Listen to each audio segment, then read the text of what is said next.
Hi friends, welcome back to Taj designs అండి. ఇప్పటి నుంచి అయితే ఛానల్ నేమ్ అయితే తాజ్ డిజైన్స్ అని ఉంటుంది.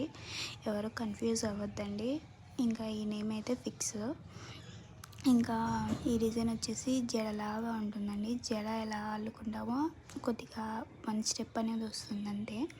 డిజైన్ అయితే బాగుంది. ఇది కస్టమర్ వచ్చేసి సేమ్ ఇలాగే వేయాలని చాలా రిక్వెస్ట్ చేస్తే సేమ్ వేసేసినాను. ఇంకా నా ఛానల్ని చాలామంది చూస్తున్నారు కానీ సబ్స్క్రైబ్ చేసుకోవడం లేదు. ప్లీజ్ సబ్స్క్రైబ్ చేసుకోండి. ఇంకా మంచి మంచి వీడియోస్ అయితే అప్లోడ్ చేస్తాను. ఇంకా దీని లాంగ్ వీడియో అయితే నా ఛానల్ నేమ్ కింద ఉంటుందండి. ఎవరైనా చూడాలనుకుంటే చూడండి. ఈ డిజైన్ అయితే బాగుంటుందండి. ఇంకా సబ్స్క్రైబ్ చేసుకోండి. ఇంకా నన్ను సపోర్ట్ చేయండి. Thank you for watching. లాస్ట్లో అయితే డిజైన్ ఇలా ఉంటుందండి.